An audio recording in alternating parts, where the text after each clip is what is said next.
kasus pandemi COVID-19 di Indonesia tidak hanya membutuhkan peran dan kemudian strategi yang komprehensif dari pemerintah, tetapi partisipasi aktif dari masyarakat juga sangat dibutuhkan. Karena apalah artinya begitu ya strategi, aturan, dan kemudian mungkin tindakan-tindakan yang dilakukan oleh pemerintah jika tidak ada partisipasi dari masyarakat untuk mendukungnya. Selamat pagi Smart Listener dan juga sahabat yang bergabung. Saya Ola Nurlija di kesempatan pagi hari ini dalam Perspektif Indonesia akan menemani Anda berbincang dengan sejumlah narasumber kami yang sudah siap berbagi di pagi hari ini. Ini akan menjadi perbincangan yang menarik dan seru buat kita ya. Menarik untuk kita simak karena memang di dalamnya ada peran kita. Tema yang kami angkat adalah solidaritas melawan pandemi. Saya ingin menyapa juga rekan-rekan media yang bergabung di kesempatan pagi hari ini. Selamat bergabung, selama Anda bertugas, jaga kesehatan, protokol kesehatannya juga tetap diterapkan. Saya ingin menyapa narasumber-narasumber kita yang sudah berkenan hadir ya di kesempatan pagi hari ini. Saya ingin menyapa terlebih dahulu ada Pak Iksan Abdullah, Dr. Iksan Abdullah, SHMH, Ketua Tim Peduli COVID-19 MUI. Selamat pagi Pak Iksan. Selamat pagi, Assalamualaikum warahmatullahi wabarakatuh. Waalaikumsalam warahmatullahi wabarakatuh. Dengan Mbak siapa? Dengan Ola, Pak. Dengan Mbak Ola, terima kasih. Semoga kita sehat semua. Semoga kita sehat semua, iya. Ke pemirsa Smart FM. Yes, oke, terima kasih Pak Iksan. Saya juga ingin menyapa ada Pak Usep Saiful Ahyar, MSI. Beliau adalah Direktur Riset Populis Center. Selamat pagi, Pak Usep. Selamat pagi, Assalamualaikum warahmatullahi wabarakatuh, Mbak Ola dan teman-teman yang lain. Ada Pak Ihsan, ada Pak Mas Aji. Ya. Assalamualaikum. Selamat pagi, Pak. Baik. Salam sehat dan teman-teman wartawan yang lain. Siap. Terima kasih Pak Ihsan sudah bisa hadir dan Mas Aji. Sama-sama, terima kasih. Baik. Saya juga ingin menyapa ada Mas Satria Aji Imawan MPA, pengamat kebijakan publik Universitas Gadjah Mada. Selamat pagi Mas Satria. Selamat pagi, Assalamualaikum warahmatullahi wabarakatuh. Waalaikumsalam warahmatullahi wabarakatuh. Pak Ustaz, semuanya. Ya, selamat pagi, Assalamualaikum.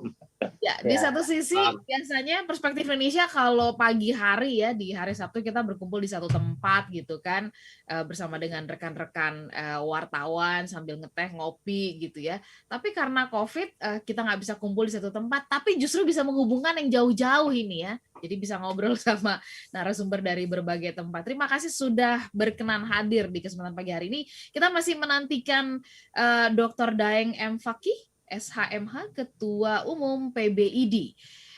Semoga beliau bisa segera bergabung ya. Nanti kita akan juga menantikan kehadiran, ini rencana kehadiran dari Dr. Bima Arya Sugiarto, SHUM MA, Wali Kota Bogor. Kita masih menantikan kepastiannya pagi hari ini untuk bisa hadir. Tapi sambil menantikan kehadiran mereka, kita mulai saja dulu diskusinya ya. Saya mau kasih kesempatan dulu yang pertama ini kepada Dr. Iksan dulu. Minta izin nih, Mas Satria sama Mas Usep ya. Silakan. Ya, Pak Iksan. Baik. Ya, kalau sesuai dengan kondisi sekarang, ini mungkin catatan awal dulu dari Pak Iksan melihat situasi sekarang ya. Kalau berkaca di tahun 2020 nih, di bulan-bulan Maret, April gitu ya, itu rasanya solidaritas dari masyarakat itu seperti apa ya, kayak ombak gitu ya, terus menggunung ya, dan itu kelihatan. Tapi makin ke sini kelihatannya agak kendor. Nah, apa tanggapan dari Pak Iksan? Ya, terima kasih. Assalamualaikum warahmatullahi wabarakatuh, Mbak Ola, Mas Satria. Mohon izin tadi siapa satu lagi? Dengan Pak Usep, Pak Usep, Pak Satria, ya. Dan pemirsa Radio Smart yang dirahmati Allah. Semoga kita dalam lindungan Tuhan ya terbebas dari bahaya COVID yang mengganas ini. Amin ya rabbal alamin. Jadi apa yang disampaikan itu tepat ya. Ada satu pengendoran ya, atau semangat untuk berbagi, membantu sama ini agak kendor dibanding dengan periode yang lalu, yaitu di bulan Desember, Januari, Februari, Maret, yang kita semua bahu-membahu bantu sesama yang terinfeksi COVID, baik secara fisik maupun ekonominya. Memang itu kita rasakan. Ini mungkin karena kejenuhan juga ya, masyarakat sudah hampir setahun ini tidak lebih dari setahun ya, bukan hampir setahun ya. Jadi kita diinfeksi oleh COVID-19 ini dengan varian yang baru, ini rasanya sudah mulai menjenuh masyarakat ini. Satu hal itu. Yang kedua, kelihatannya kita juga tidak komit nih, tidak konsekuen. Bagaimana sebagai negara ya yang besar ini melakukan policy yang ketat dan continuous sifatnya. Jadi ini juga bergelombang. Nah, saya ingin mengatakan begini. Kemarin kan viral di Kanada ya, di berbagai gate masuk mereka itu tertulis terpampang besar satu hadis Nabi yang menyatakan, ditulis besar-besar, jangan memasuki kawasan yang sedang terkena pandemik dan jangan meninggalkan kawasan yang sedang pandemik. Nah ini saya kira sabda Nabi yang relevan sekali, yang akurat sekali dengan kondisi sekarang, dan kita meninggalkan itu. Justru umat lain ya yang di berbagai kawasan sana yang mengamalkan itu dan sekarang ini sudah landai penularan COVID-nya. Artinya mereka sudah mampu membatasi sekaligus memutus mata rantai COVID-19. Contoh Kanada ya yang kemarin isunya ramai sekali bagaimana mereka melaksanakan hadis Rasulullah tadi. Nah kita sebagai negara Indonesia yang besar ini, yang juga mayoritas masyarakatnya juga Muslim, tapi meninggalkan itu. Kita tidak taat dengan sabda Rasulullah tadi. Nah itu satu. Ya, jadi saya kira ini perlu dari awal memang kita tidak sepaham ya mengenai policy ini. Jadi pemerintah maunya begini, masyarakat maunya begini. Nah, sehingga dalam pelaksanaannya kemudian terjadi berbagai macam cara untuk masing-masing ijtihadnya untuk melaksanakan. Nah, ini saya kira perlu dikaji ulang pemerintah untuk segera melakukan focusing bagaimana ini mengatasi bahaya yang sudah sangat gawat. Itu kebijakan-kebijakan yang lalu yang kurang efisien itu ya kurang harus dievaluasi. Karena dana juga udah banyak tercurah, ya tenaga juga banyak tercurah, nyawa juga banyak yang berjatuhan, ya. Nah, saya kira nih waktunya kita sudah fokus bahu membahu. Nah, salah satu yang ingin saya sampaikan juga di sini bahwa kemarin ada isu ya supaya menutup tempat-tempat ibadah. Nah, saya kira juga ini kurang tepat juga ya. Justru di sana itu tempat ya berkumpulnya masyarakat, justru harusnya dijadikan sentra bagi penyuluhan, bagi edukasi, bagi pendidikan ya untuk memutus mata rantai COVID. Nah, pemerintah memberikan fasilitasi, misalnya apa? Sekarang ini ya, karena udah nggak mungkin lagi kita talk dengan nasihat segala macam. Sekarang masyarakat sudah lama jenuh. Nah, mungkin sekarang waktunya kita melakukan pendekatan kepada Tuhan, tobat, minta ampun, sekaligus tadi nih di tempat-tempat ibadah, fasilitas umum, ya itu diberikan sarana, ya, misalnya APD, ya, persediaan ada tempat cuci tangan, hand sanitizer, masker dan lain-lain yang diperlukan. Nah, kemudian juga yang hadir di sana, yang datang di sana itu diperketatlah menggunakan protokol kesehatannya, ya. Nah, sehingga di sana pun sekaligus dilakukan sosialisasi. Jadi jangan sangat mudah mengatur, tutup saja. Nah, ini juga nggak bijaksana ya, karena kita nggak tahu nih pandemi ini sampai kapan. Nah, ini kalau ada dokter ketua ID kita, Pak Dayang ini nanti bisa menjelaskan, kan uncertainty ini, kondisi ini. Jadi kalau misalnya nanti semua ditutup, tempat ibadah ditutup, lalu terus bagaimana? Nah, itu sebuah pertanyaan besar. Tapi kalau tidak juga penanganannya tidak maksimal, main-main ya, ada yang pakai masker, ada yang tidak, itu berbahaya juga, apalagi di zona merah. Nah, saya kira mari waktunya bersama-sama masyarakat, ya civil society kita semua, ya berbahu membahu, ya mengevaluasi lagi lah ini bagaimana sih mengatasi, terutama nih yang sekarang ini yang mengkhawatirkan, tutup saja itu arus orang masuk dan keluar di embarkasi seluruh Indonesia, baik pelabuhan udara maupun pelabuhan laut. Ya 14 hari apa sih maknanya ketimbang, ya ketimbang kita ini nggak berhasil nih nggak landai-landai COVID-nya, terus meningkat lagi tahun depan terus nauzubillah min dzalik nih. Saya kira itu yang ingin saya sampaikan, dan semoga teman-teman juga di sini sepakat, saya kira teman-teman media, ya bahwa ya kita harus merelakan ya perjuangan untuk menutup diri selama 14 hari untuk tidak keluar dan masukin orang ke Indonesia. Ini berbahaya, sudah pada titik merah, dan kita sudah mendapatkan cap tertinggi penularan COVID-nya di dunia setelah India. Nah ini kan juga tidak baik nih buat segala macam ekonomi, ya kan, tempat-tempat wisata mati semua nantinya. Karena saya dengar Amerika sekarang sudah memberikan ban untuk warning ya, untuk travel warning untuk turis-turis mereka ke Indonesia.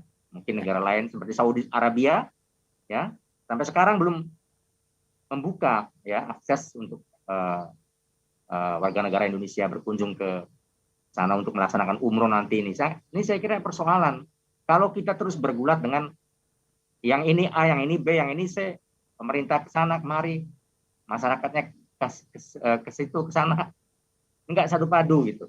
Nah, ini mungkin saya dari Majelis Ulama Indonesia sangat berharap sekali ya, tentu langkah-langkah yang konkret ya, yang sistemik yang kita lakukan bersama-sama, diikuti oleh semua. Dan jangan lupa kita semua menjadi contoh, menjadi teladan, menjadi uswah untuk bisa mengajak, menjadi contoh masyarakat untuk memutus mata rantai pandemik ini.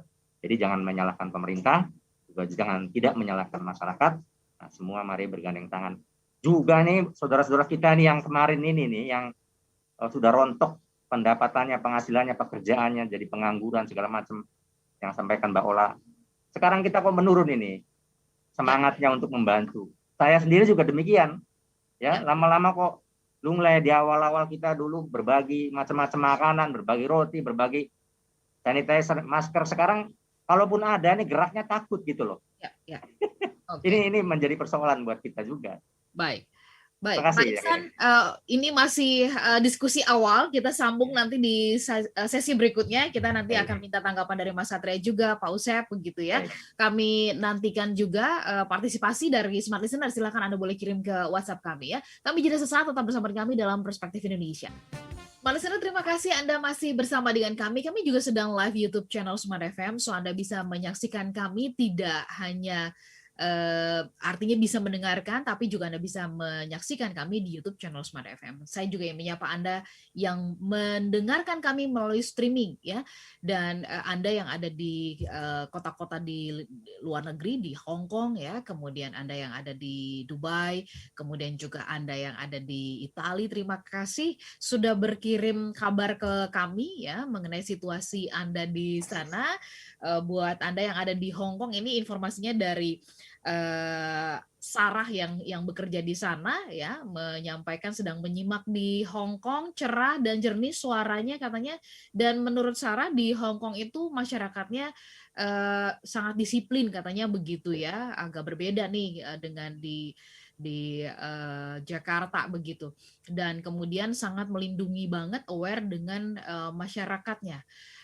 Kayaknya Indonesia juga pemerintahnya aware kok ya Mbak Sarah.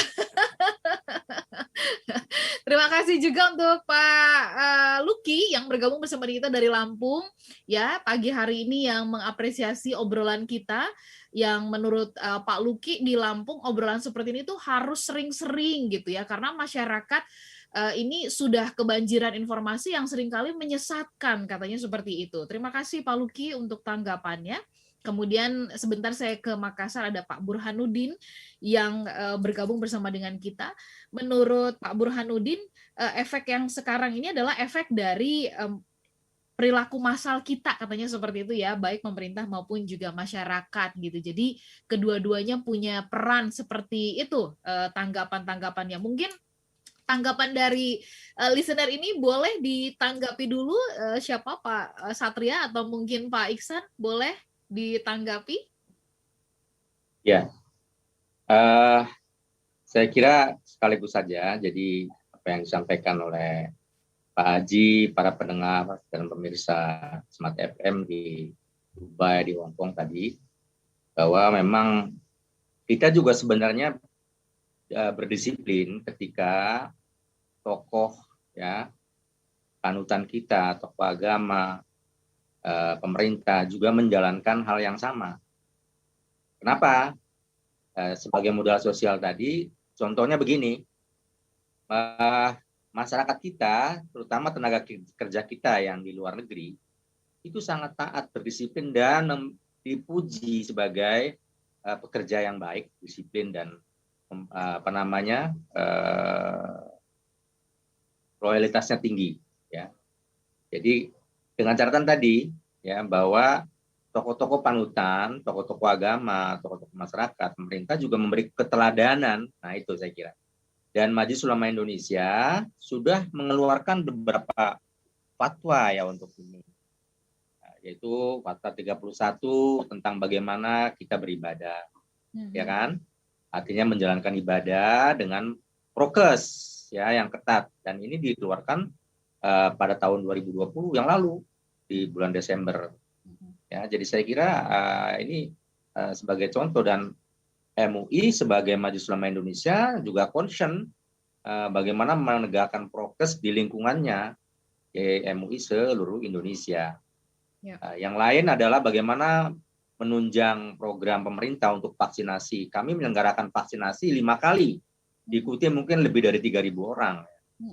Dengan Sinovac sampai ke AstraZeneca, yang ketika itu sedang menjadi pembicaraan panas ya mengenai AstraZeneca.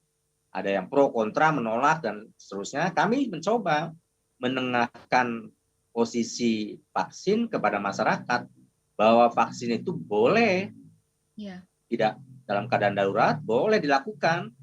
Nah, jadi alhamdulillah kita menyelenggarakan, dan tidak ada KIPI, alhamdulillah ya, tidak ada kejadian ikutan pasca imunisasi atau vaksinasi. Nah, di tempat lain saya dengar ada B, ada A, ada C, kasus-kasus, tetapi kami menjaga dengan ketat ya, dengan prosedur yang baik. Tidak ada, alhamdulillah, dengan 2.200 yang kami vaksinasi. Tidak ada. Dan sekarang ini kami bekerjasama dengan pemerintah, dengan Kementerian Kesehatan, dengan BNPB, melakukan sosialisasi ya, bahkan, dan melakukan edukasi ke seluruh provinsi dengan daring dan luring. Nah, sekarang ini dalam keadaan seperti ini, kami tarik dengan kegiatannya sekarang semua daring. Seperti halnya Smart FM ini, saya kira penting bagi masyarakat ya, untuk terus, tadi ada komentar dari pemirsa, Smart FM ini harus menjadi corong dalam hal edukasi dan memutus mata rantai yang tepat, karena masyarakat di daerah itu senang mendengarkan radio ini, sekarang udah kebalik daripada nonton TV. Karena di gadget mereka itu udah bisa diakses ya berbagai macam perangkat.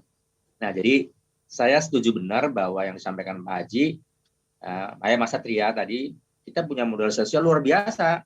Kalau kita libatkan semua tokoh agama, ya, kita punya agama resmi di Indonesia. Nah, Islam, Katolik, Protestan, Buddha, Konghucu, Hindu.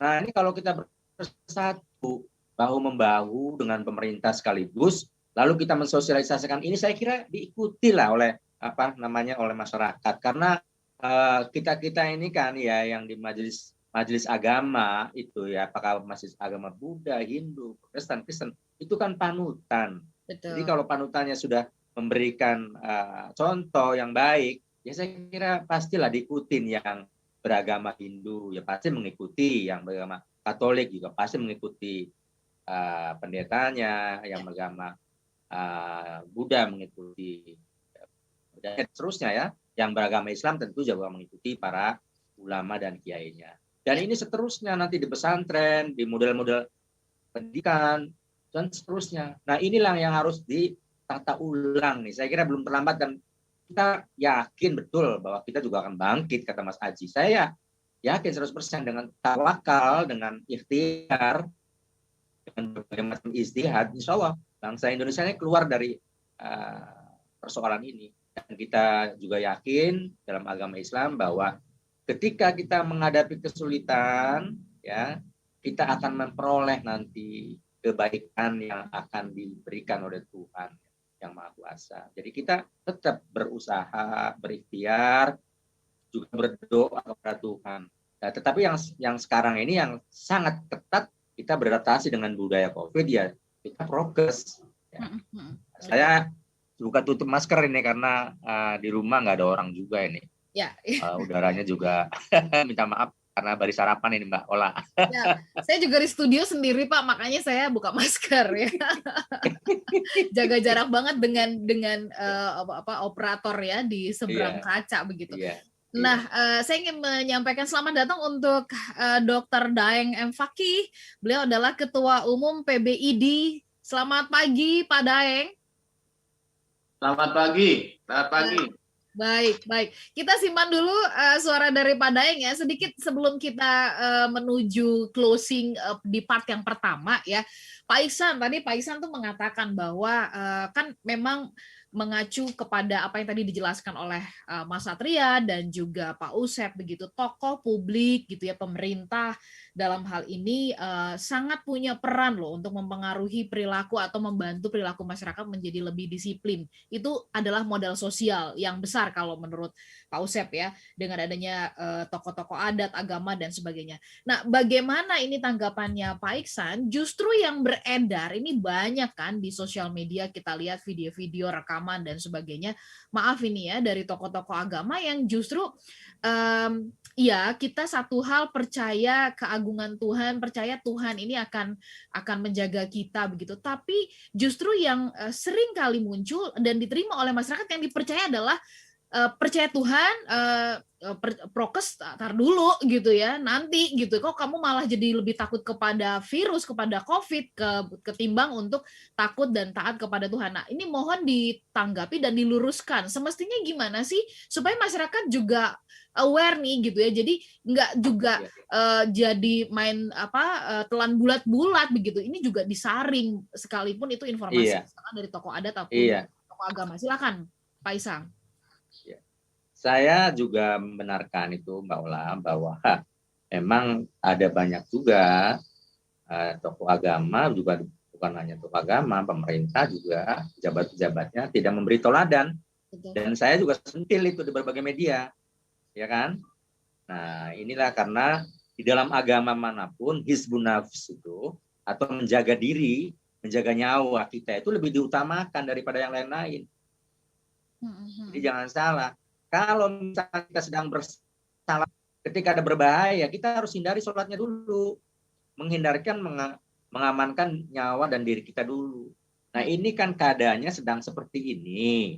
Jadi mohon pada semua pemirsa FM, Smart FM, itu saya sampaikan bahwa menjaga nyawa, menjaga kehidupan kita itu lebih diutamakan ketimbang yang lain. Hizbun nafs istilahnya.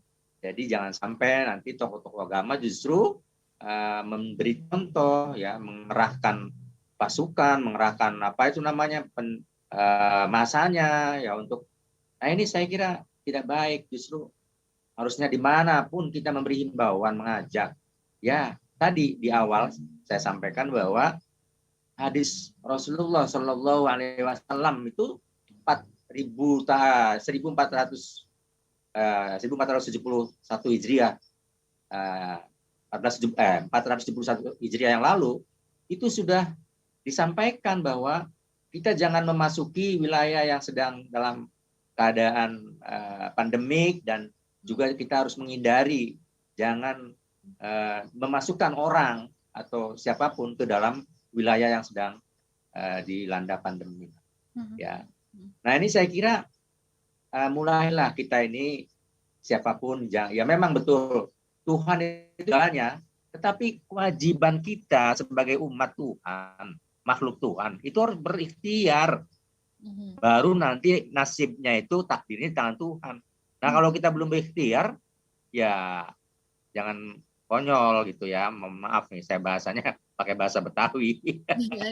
Ya kan? Jadi jangan sampai kita akan isu-isu ya dengan sekarang ini kan memang isu atau itu tinggi dipercaya padarnya.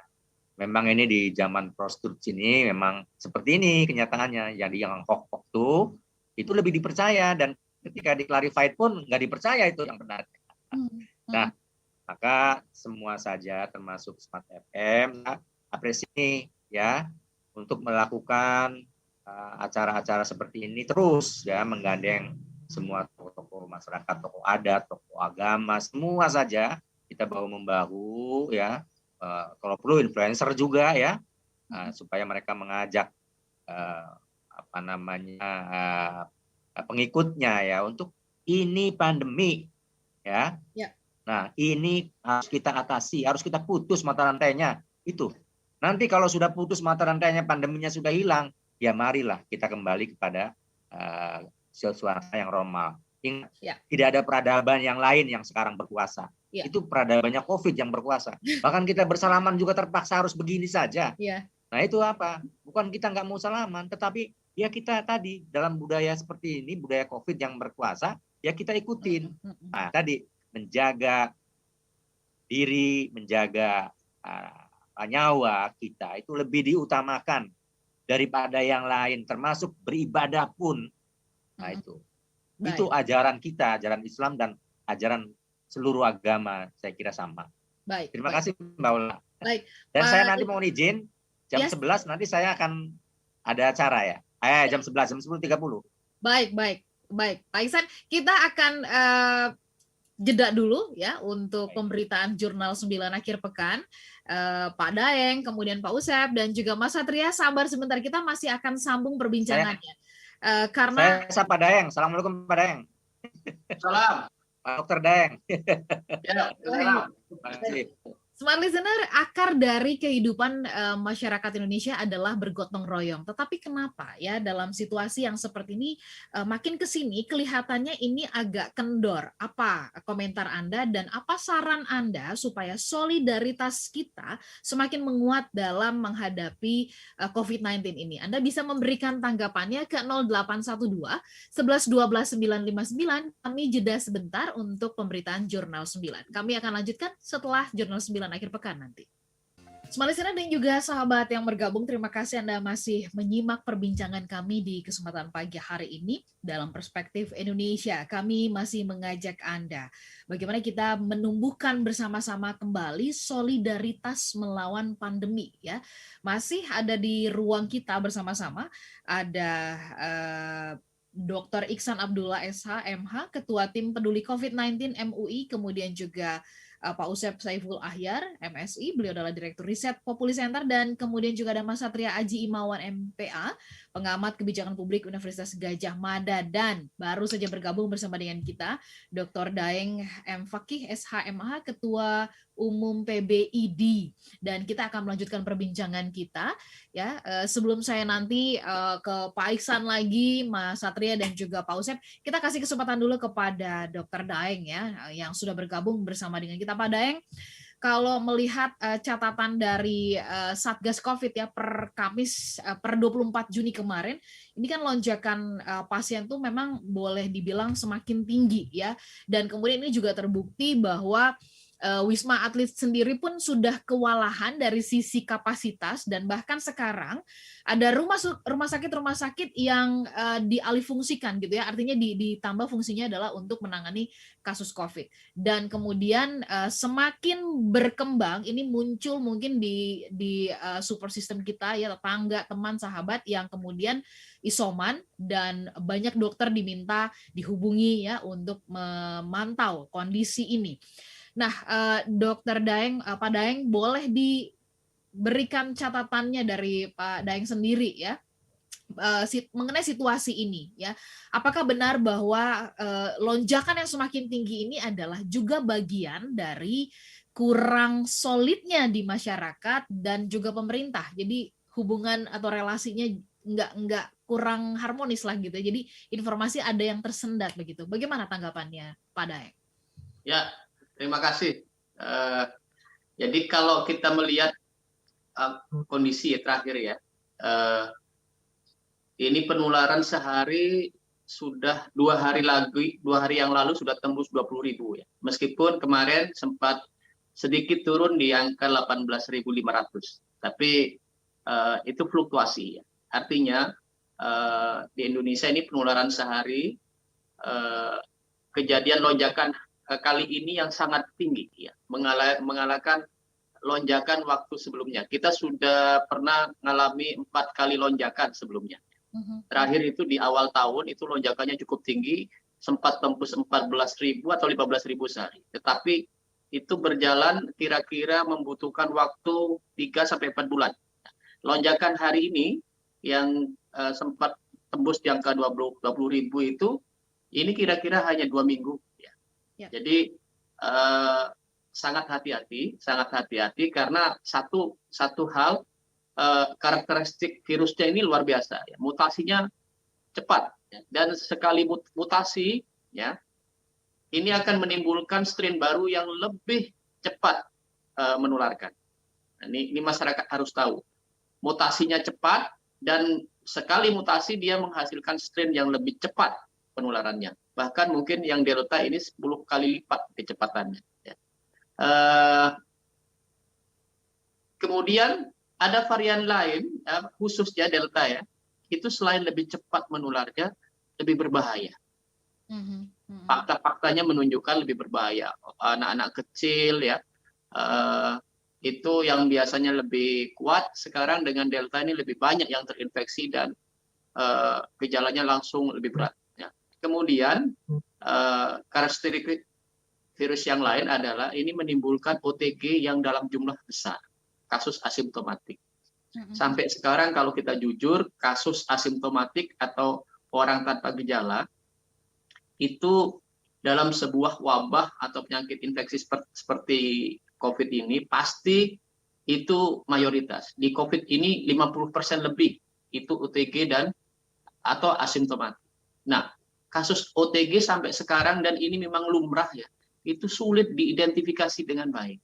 Berapa jumlahnya, di mana posisinya, dan susah dikendalikan. Ini yang dari sisi virusnya ini yang kemudian menyebabkan penularan akan berpotensi lonjakan-lonjakan seperti sekarang. Jadi kita semuanya ya, termasuk masyarakat, pemerintah, ya, tenaga kesehatan dan seluruh stakeholder masyarakat itu harus lebih hati-hati, tidak boleh kendor, tidak boleh lengah.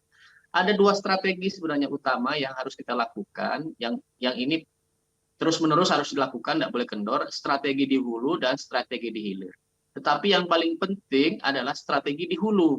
Karena kalau strategi di hulu ini tidak baik, tidak ketat, tidak berhasil, maka persoalan akan mengalir ke hilir. Apa itu strategi di hulu? Strategi di hulu itu adalah ya, kalau kita merujuk dari WHO itu pengendalian kasus emergensi. Ini kita bicara emergensi, bukan bicara pengendalian secara umum. Yeah. Emergensi terjadi lonjakan ini harus ada kebijakan khusus. Ya. Apa itu? Kalau WHO mengatakan mobilitas dan kegiatan penduduk harus dibatasi. Kita tidak tahu apa istilahnya ya. WHO tidak menyebutkan istilah secara spesifik. Ada yang mengatakan lockdown, ada yang mengatakan PSBB, ada yang mengatakan PPKM mikro. Ya, bahkan pemerintah mencanangkan penebalan. Tetapi yang paling penting adalah pembatasan secara ketat mobilitas dan aktivitas penduduk atau warga. Kalau ini tidak dilakukan, maka pasti strategi di hulu akan kewalahan dan itu dampaknya ke masalah di hilir. Ya. Nah, kalau sudah diputuskan sebuah kebijakan untuk pembatasan, ya, kemudian masih kelihatan di hilir itu masih kewalahan, ya, kasus-kasusnya ke hilir itu masih nampak, maka ini kondisi dinamis. Ya. Bisa jadi kebijakan itu kemudian lebih diperketat lagi. Oleh karena itu, saya kira pemerintah juga akan melakukan ini. Jadi kalau sudah ada kebijakan penebalan PPKM Mikro, strateginya seperti apa? Kalau dalam 1 minggu ini masih kasus terus mengalir, lebih banyak lagi, saya kira perlu ada penguatan kebijakan. Karena intinya bukan di nama kebijakan. Kita tidak usah berdebat PPKM Mikro, PSBB, lockdown, tidak. Tapi kebijakan dinamis untuk lebih mengetatkan dan membatasi mobilitas dan kegiatan penduduk. Namanya oke, boleh apa saja, tetapi harus dinamis melihat perkembangan. Kalau ini ternyata di hilir tetap jebol, maka di hulu ini harus ada penguatan-penguatan atau tambahan-tambahan untuk menguatkan kebijakan pengendalian di hulu. Yang kedua strateginya, memang kita harus ketatkan prokes, protokol kesehatan. Kalau protokol kesehatan tidak diketatkan, masyarakat tidak bersama-sama kita, ini berat memang. Ini titipan untuk Pak Yai Ihsan Abdullah. Ini beratnya Pak Yai. Jadi masyarakat kadang-kadang tidak merasa ini urusannya kita semua. Ini hanya urusannya pemerintah dan hanya urusannya petugas kesehatan. Ini salah besar dalam kondisi pandemi seperti ini. Kalau boleh dikatakan ini perang, ini mestinya perang semesta. Masyarakat harus ikut. Nah, tapi masyarakat kalau diandalkan cepat sadar, cepat aware, itu kadang-kadang agak sulit Masyarakat kadang-kadang ada bosannya, ada lengahnya, ada kendornya, sehingga mengedukasi masyarakat untuk sadar, untuk aware, untuk tetap komit, tidak kendor, maka harus dibarengi oleh pengawasan dalam rangka pendisiplinan oleh pemerintah. Kalau itu tidak dilakukan, hanya diserahkan ke masyarakat saja, ini pasti akan selalu gagal, karena masyarakat secara psikologis, secara sosiologis ada bosannya, ada lengahnya, ada kendornya, ada lupanya. Nah, untuk menguatkan itu, ini fungsinya aparat kesehatan, aparat keamanan itu harus melakukan tugas-tugas mengawasi dengan baik dan memberikan sanksi yang tegas. Di semua negara begitu dilakukan. Di Indonesia harus juga dilakukan. Jadi 2 strategi di hulu ini harus kencang dilakukan. Satu lagi untuk prokes. Pak Yai, Pak Ihsan, ini mohon mungkin MUI mengumpulkan seluruh pimpinan keagamaan untuk menggerakkan tokoh-tokoh ini. Karena kuncinya protokol kesehatan itu kayaknya masyarakat yang harus digerakkan. Menggerakkan masyarakat secara keseluruhan mungkin kesulitan, maka tokoh-tokohnya, pemimpin-pemimpinnya yang digerakkan.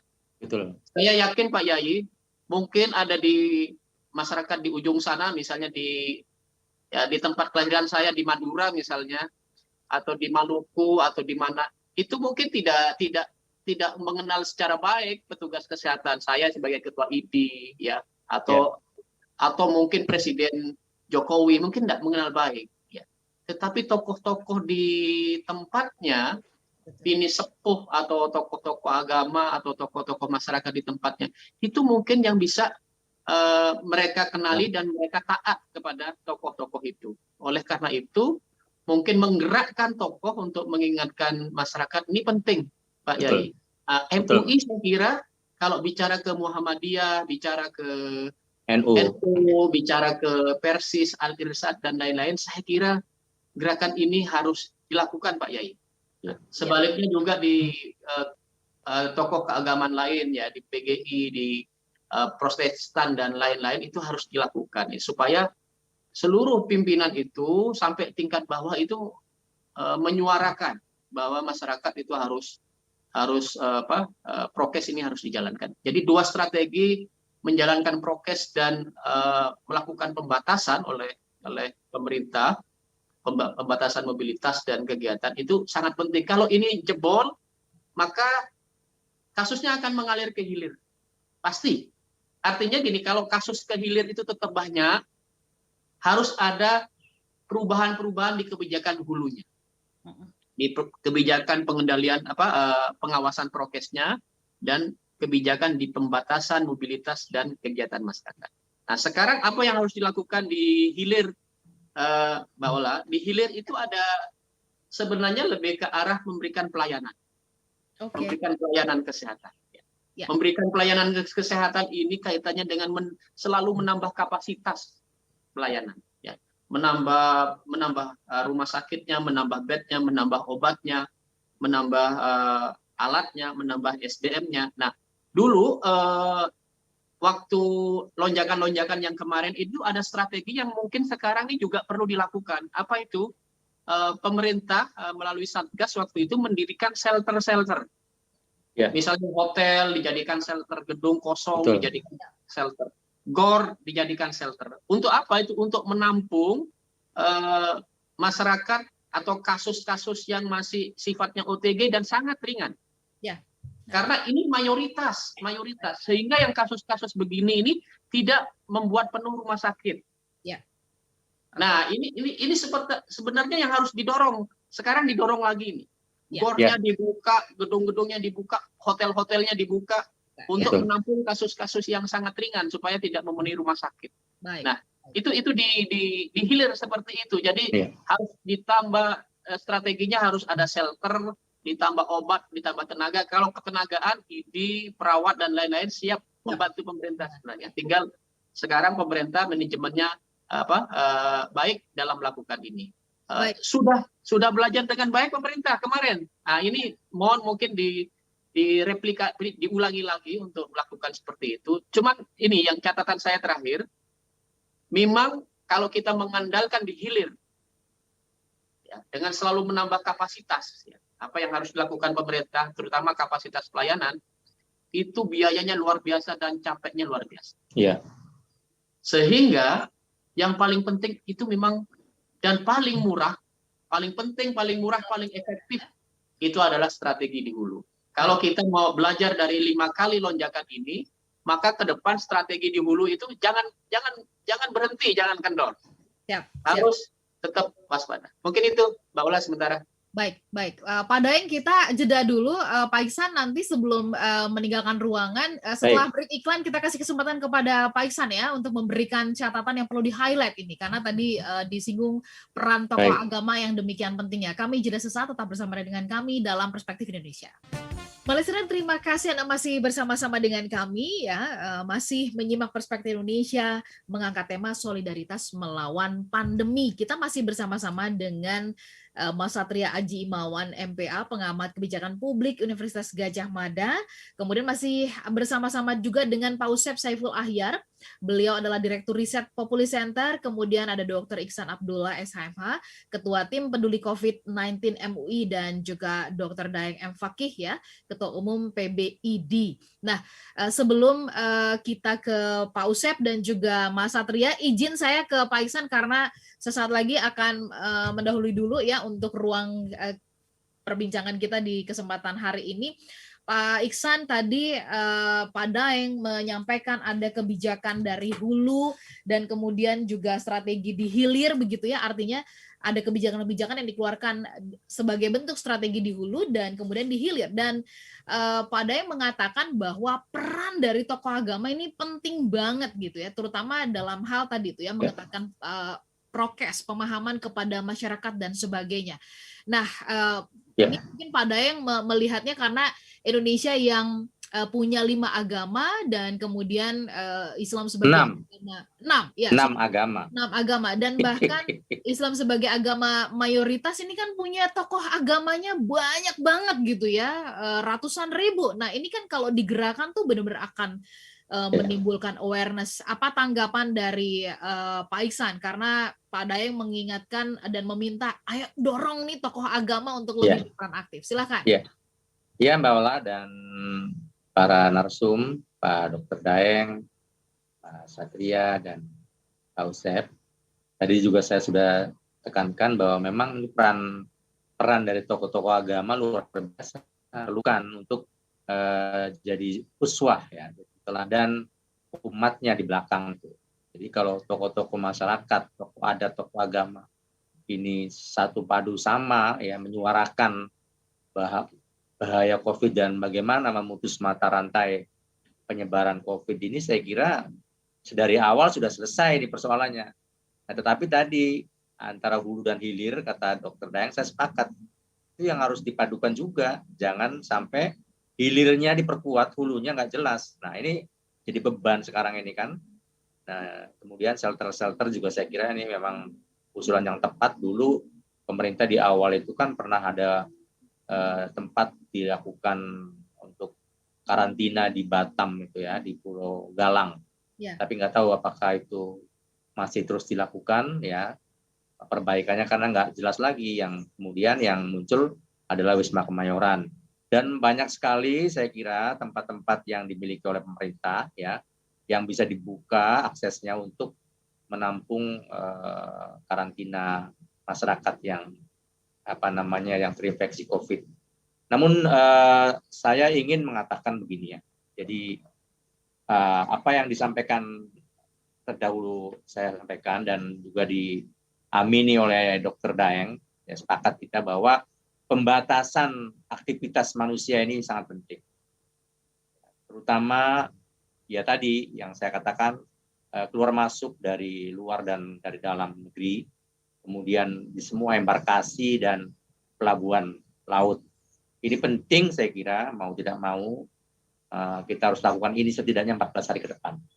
Karena jika tidak, ya sebenarnya sudah di-warning sejak awal bahwa banyak teman-teman dari India itu masuk, dari China masuk, sudah di-warning, jangan sampai terledoran kita ternyata ya mungkin berbagai macam pertimbangan dan akhirnya ya jadilah seperti ini. Virus Delta juga masuk cepat. Saya juga ngeri apa yang disampaikan Dr. Daeng itu 10 kali lipat serangannya lebih ganas daripada COVID-19 varian Wuhan. Itu saya kira ini harus didengarkan betul ini masukan dari Dr. Daeng ini. Dan saya akan undang beliau nanti bersama dengan ketua agama untuk melakukan deklarasi bersama. Bagaimana ini mengatasi pandemi bersama-sama ya.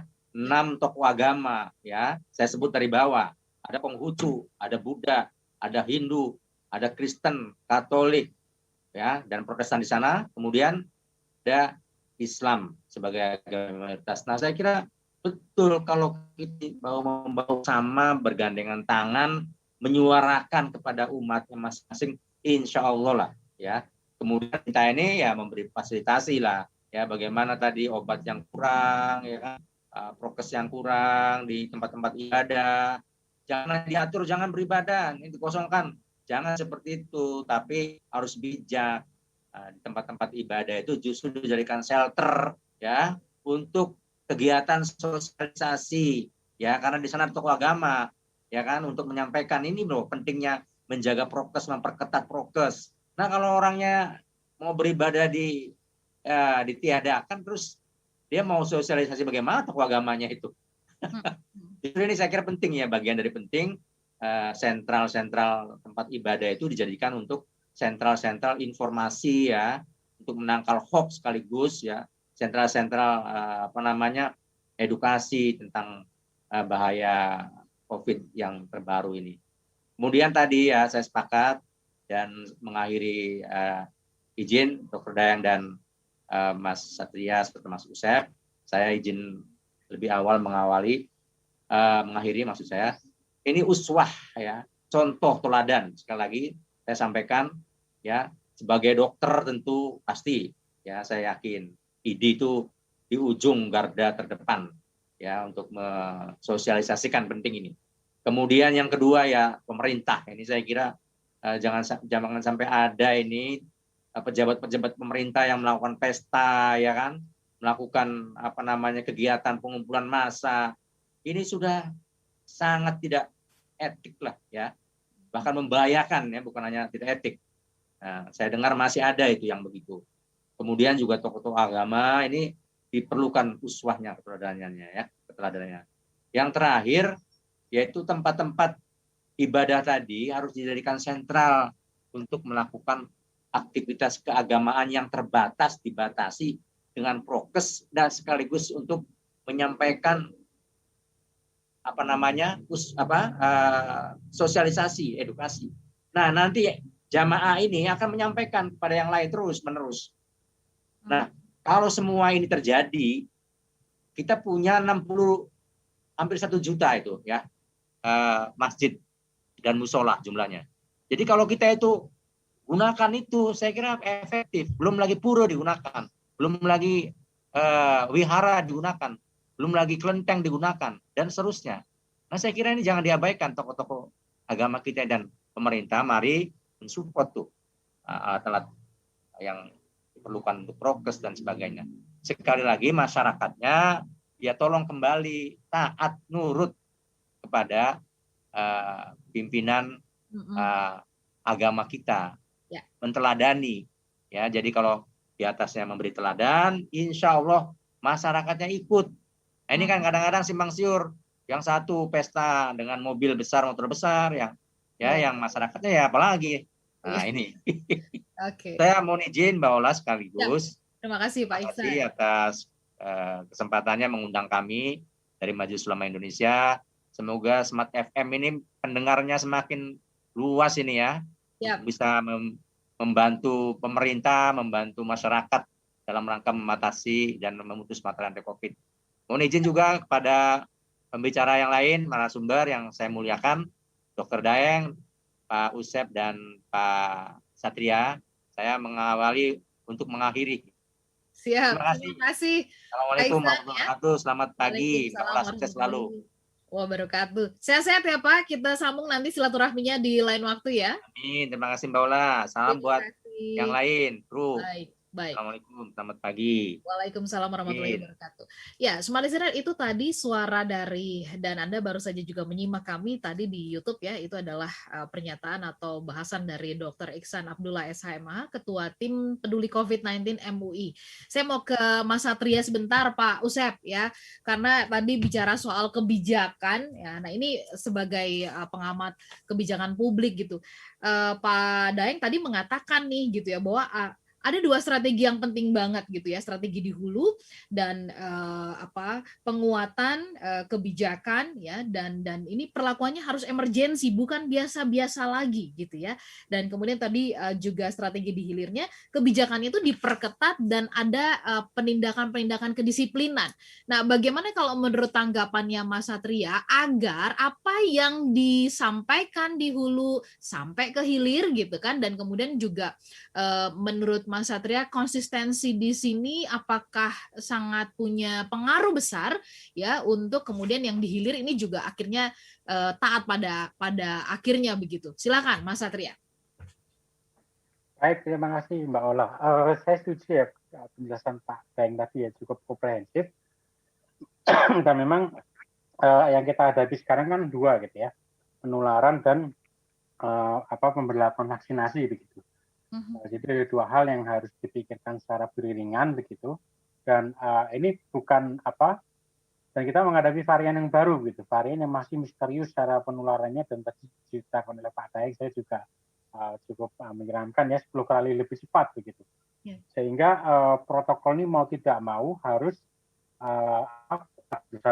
kencang dan sanksi-sanksinya juga diberlakukan begitu.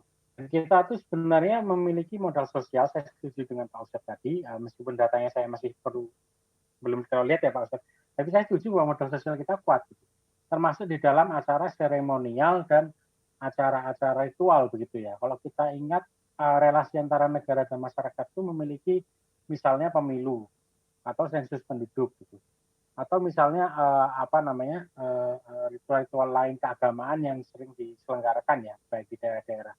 Itu menjadi modal saya pikir untuk menginformasikan informasi-informasi tentang protokol kesehatan, sehingga kebijakan hulu dan hilir ini bertemu seperti fusion gitu ya, fusion lalu menerapkan protokol kesehatan yang benar. Karena memang apa yang disampaikan Pak Ustadz tadi juga benar, bahwa informasi di sosial media itu semakin keruh gitu ya, semakin dipertanyakan keabsahannya, kebenarannya, bahkan banyak beberapa oknum yang tidak bertanggung jawab itu bermain.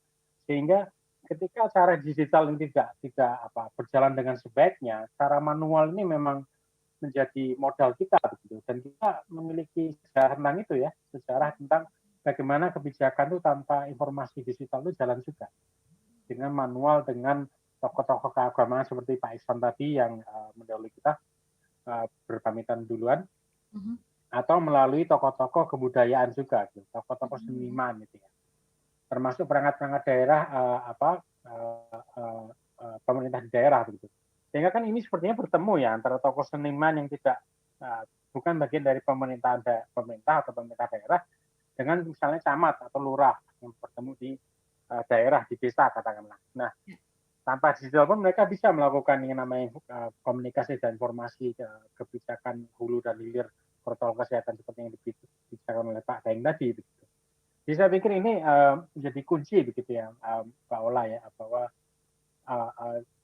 ayo kita kembali ke cara-cara yang tradisional, konvensional, tetapi efektif dan efisien di dalam menegakkan kebijakan protokol ini.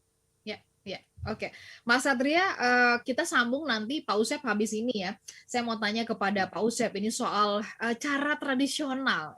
Dari riset-riset yang dilakukan oleh Pak Usep bersama dengan tim, tergambar nggak sih bahwa apakah makna atau arti dari cara tradisional ini itu adalah engagement atau touch yang lebih personal begitu kepada masyarakat, sehingga ini nanti diharapkan bisa lebih ya mendorong tumbuhnya solidaritas. Dan ini juga tadi ada tanggapan dari teman-teman di media ya, yang nanti kita akan bacakan juga di sesi yang terakhir. Tetap bersama dengan kami Smart Listener dalam Perspektif Indonesia. Listener dan juga sahabat yang bergabung ya, terima kasih Anda menyimak kami melalui YouTube channel Smart FM. Semoga Anda setelah ini akan juga menjadi agen-agen pemberitaan yang sehat ya kepada tetangga atau siapapun, dan kemudian juga kepada rekan-rekan media. Kita harapkan ini juga bisa meneruskan pesan-pesan baik tadi dari Dr. Ihsan, kemudian juga tadi dari Pak Daeng ya. Dan kita masih punya waktu sedikit ya, 15 menit terakhir untuk kita gali lebih dalam lagi catatan-catatan yang lebih menguatkan ya, bahwa ada kondisi emergensi yang kita semuanya harus sepakat dulu nih ya, punya sense yang sama. Nah, saya mau tanya ke Pak Usep, apakah ada catatan dari Pak Usep ya melihat sebenarnya masyarakat tadi kan Pak Usep mengatakan mau kok ya digerakkan, mau kok ya dilibatkan seperti itu. Nah, apakah memang touching-touching yang lebih personal kalau menurut Pak Usep ini memang yang lebih kuat gitu dibandingkan misalkan ya kalau kita lihat di digital itu kan kayak udah lautan luar biasa gitu ya, bingung mungkin masyarakat mana yang benar mana yang tidak, kalau mengacu tadi apa yang disampaikan oleh Mas Satria. Silakan Pak Usep. Ya, saya kira Pak ini terima kasih kesempatan kedua, dan Pak Daeng selamat datang. Terima kasih atas kehadirannya. Tadi saya kira sangat jelas ya Pak Daeng, dan saya juga pernah mendengarkan konferensi persnya 5 profesi dokter gitu ya, dan itu sangat mengerikan. Saya kira memang kalau memang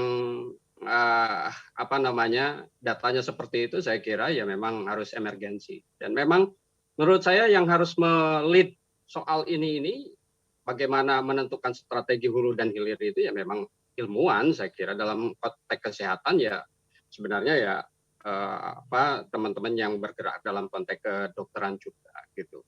Tapi ya itu tadi, dia tidak bisa sendirian ya, saya setuju gitu. Jangan biarkan para nakes ini sendirian menghadapi COVID, karena pasti tidak akan berhasil. Sekali lagi, kalau ini dibiarkan sendirian pasti tidak berhasil. Maka tadi saya setuju dengan Pak Daeng dan Mas Aji dan lain sebagainya. Itu juga memerlukan peran serta yang lain, baik pemerintah, tokoh agama, yang tokoh-tokoh lain. Modal sosial yang kita punya itu juga harus digali dan dimanfaatkan sehingga potensi itu menjadi sangat baik gitu.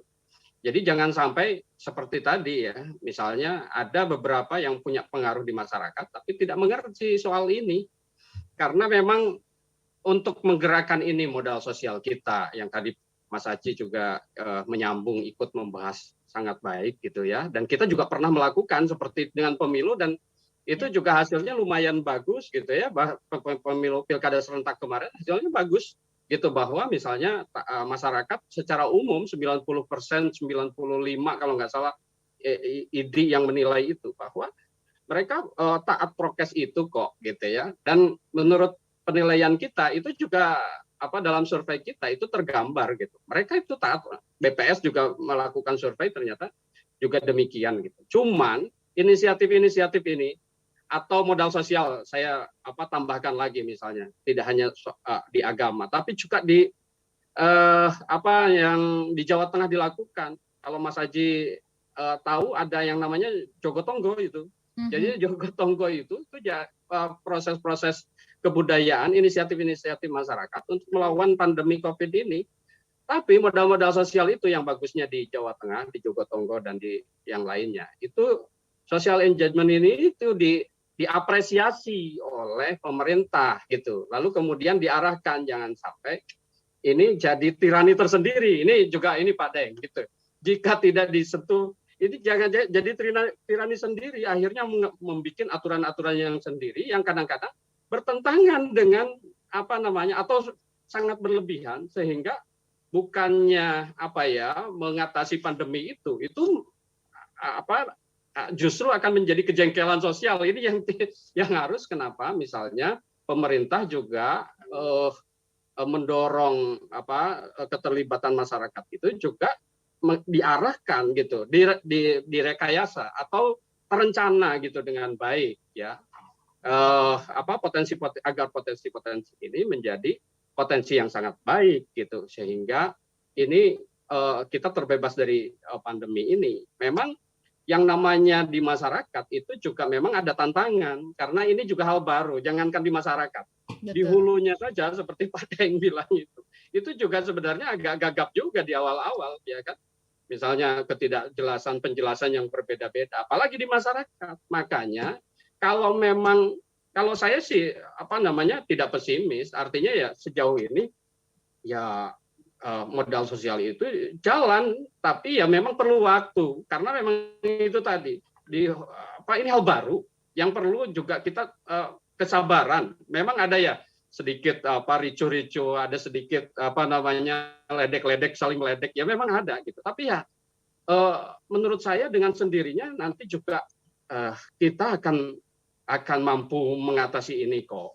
Jadi misalnya jangan ingin juga sekaligus jadi misalnya masyarakat ini kok tidak disiplin dan lain sebagainya, tidak sadar. Menurut saya bukan hal yang sekali jadi. Ya. Sebagai tokoh misalnya sebagai orang-orang yang paham tentang ini juga harus mengerti dan sabar bagaimana ini juga bisa diketahui, dipahami, dimengerti.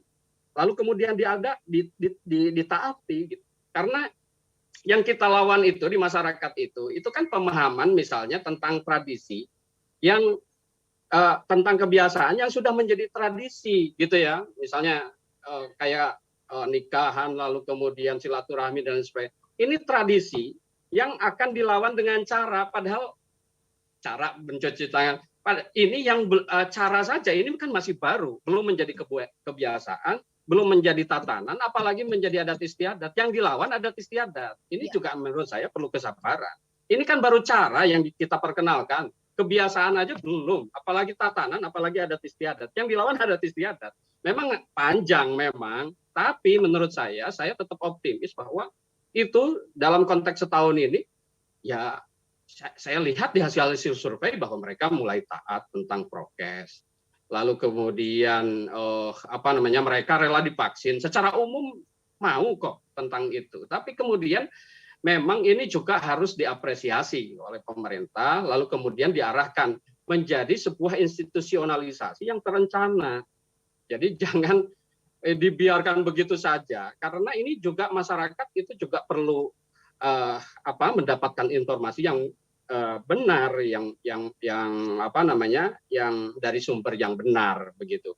Nah, memang saya kira hulu hilir itu saya setuju. Hulu hilir dan masyarakat itu juga menurut saya harus klop dan kata kunci gotong royong solidaritas itu harus dalam konteks ini, tidak bisa sendiri-sendiri. Okay. Kalau hanya membiarkan nakes saja yang mengatasi ini atau pemerintah saja, saya kira tidak akan bisa. Ini kan harus melibatkan orang banyak, semua pihak, termasuk tadi yang para tokoh agama, tapi juga modal-modal sosial itu juga dipakai untuk strategi ini gitu loh. sebenarnya kalau kita baca-baca ya misalnya, social distancing itu sebenarnya atau physical distancing, kalau saya setuju physical distancing ya, karena social distancing itu seakan-akan kita memutuskan hubungan sosial gitu, padahal kan bisa alternatif lain. Tapi physical distancing kan itu yang harus itu sebenarnya kalau dilihat dalam hasanah budaya kita, itu biasa kok dilakukan. Misalnya ada orang yang punya penyakit lalu kemudian dipisahkan dari kerumunannya, itu juga biasa gitu. Dan kita melihat dari kalau kita lihat di budaya-budaya kita itu biasa dilakukan ya, kayak di di Baduy atau di Banten yang kita tahu, di Sunda juga itu sebenarnya bukan hal baru, cuman bagaimana ini merekognisi ini menjadi sesuatu yang lebih konstruktif, Pak Usep, ya? Itu yang kemudian yang harus tetap dilakukan oleh semua pihak, pemerintah, tenaga kesehatan, agar ini terarah terencana begitu. Jadi tidak jadi tirani baru tadi.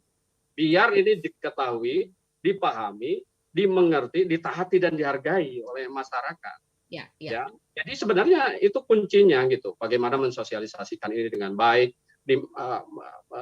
mengajak mereka mengerti dan seterusnya, lalu kemudian sadar. Kesadaran itu tidak akan tumbuh kalau kita tidak mengerti. Gitu. Ya.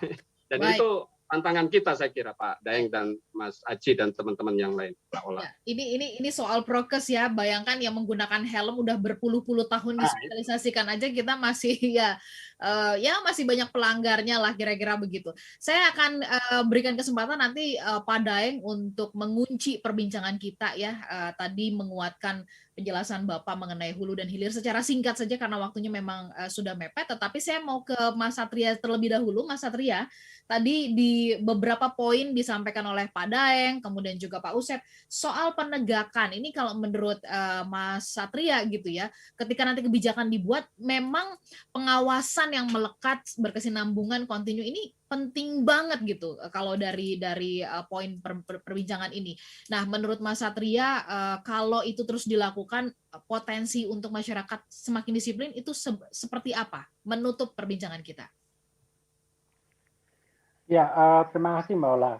Sebenarnya tadi sudah di-highlight oleh Pak Usep ya tentang ada Jogotongo gitu ya, bahwa sebenarnya kebijakan itu bukan soal kecanggihan perencanaan ya, tapi adalah kecanggihan pelaksanaan begitu. Namanya bisa kalau Jogotongo karena Jawa Tengah sehingga disesuaikan dengan kultur sosial dan budaya dan identitas Jawa Tengah gitu ya dengan bahasa Jawa.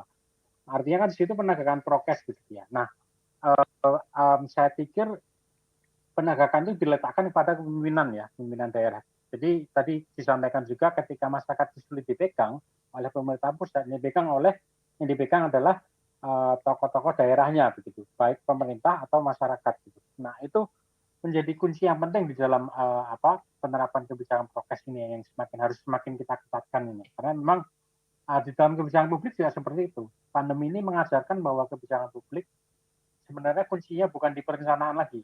Tapi mau perencanaan seperti apapun, tetapi pelaksanaan tidak baik itu juga sama saja.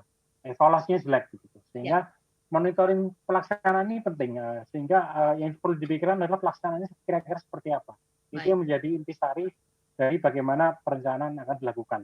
Saya pikir begitu saja. Baik, Mas Satria, terima kasih. Pak Daeng menutup, mengunci perbincangan kita agar hidup kembali solidaritas dari masyarakat dalam melawan pandemi gitu ya. Mengunci ini, apa yang Pak Daeng sarankan? Baik, jadi saya tidak menjelaskan yang hilir ya, yang hulu ini lebih penting dan mungkin lebih dipahami masyarakat. Tadi kan saya katakan, di hulu ini ada dua besar. Yang pertama, fungsi kebijakan pemerintah yang secara dinamis ya mengantisipasi lonjakan kasus dalam kondisi emergensi ini untuk semakin mengetatkan mobilitas dan kegiatan masyarakat. Ini strategi WHO ini. Ya, jadi jangan statis melihat perkembangan. Kalau di hilir terus bertambah, bahwa di hulu harus lebih diketatkan. Itu yang pertama. Yang kedua tadi protokol kesehatan. Nah, protokol kesehatan ini satu poin adalah ini penting dilakukan secara bersama, secara gotong royong. Semesta harus dilakukan. Tetapi Mas Usep, nah ini untuk dilakukan secara solidaritas, gotong royong, bersama-sama. Menurut saya tidak hanya diserahkan kepada kesadaran masyarakat, Pak Usep. Tadi Mbak Ola sudah bilang, kalau hanya diserahkan kesadaran masyarakat, helm lama banget, akan lama banget. Konsep penyadaran masyarakat, konsep di mana aja dari segi politis, dari segi kemasyarakatan dan lain-lain, itu waktunya lama Pak Usep. Karena ini situasi emergensi, tidak boleh gotong royong solidaritas untuk prokes itu diserahkan ke kesadaran masyarakat. Harus ada yang menggerakkan, itu yang pertama. Nah, konsep menggerakkan ini lewat tokoh-tokoh, ini Pak Usep tadi sudah bagus itu. Institusionalisasi secara struktural. Nah, ini yang belum kita dapatkan Pak Usep. Mengkonsepkan, menggerakkan tokoh-tokoh masyarakat. Ini belum, kalau ID tidak bisa mengkonsep itu Pak Usep. Ini orang-orang psikolog, orang-orang sosiolog ini. Yang nanti kalau Populi Center mau mengkonsepkan itu, ID ikut nimbrung. Oke, baik. ID, saya pernah diminta oleh orang Kadin malah yang minta saya, Mbak Suryani Mutik itu. Ayo, Mas Daeng konsepkan bagaimana caranya menggerakkan masyarakat. Waduh, itu bukan dokter yang konsepkan, itu orang sosiolog, orang psikolog. Tapi saya dari sisi kesehatan, kalau Populi Center mau mengkonsepkan itu, nanti saya juga ajak Kadin itu, saya kira Bang Ican Lelembang kenal itu Mbak Suryani Mutik. Itu kita sama-sama kita konsepkan, kita tawarkan. Itu yang pertama, menggerakkan masyarakat. Yang kedua, tidak cukup menggerakkan hanya ada orang yang dengan konsep tertentu yang menggerakkan masyarakat yang sudah terstruktur, terinstitusional. Harus ada pengawasan dengan sanksi yang tegas.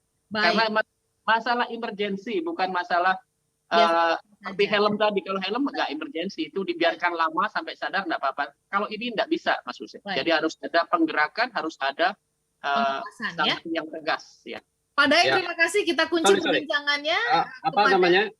Saya bukan berarti tidak setuju bahwa ini emergensi, dan itu tadi di awal sudah saya katakan di part pertama bahwa itu salah satu faktor, bahwa ketidaktegasan itu menjadi salah satu faktor, dan itu harus. Tapi kalau dari sisi kultural itu seperti itu, dan kultural itu juga tetap diarahkan menjadi institusionalisasi yang terencana itu yang saya maksud. Ya. Kita bungkus perbincangannya. Terima kasih semua listener, Pak Daeng, Pak Usep, Mas Satria, dan juga tadi Pak Iksan sudah bergabung bersama dengan kita. Siaran ulang dari program ini ada di hari Minggu jam 4 sore. Terima kasih untuk partisipasi dari Anda semuanya. Mari kita bangkitkan solidaritas melawan pandemi bersama-sama. Saya Ola Nurlija bersama dengan seluruh narasumber mengucapkan terima kasih.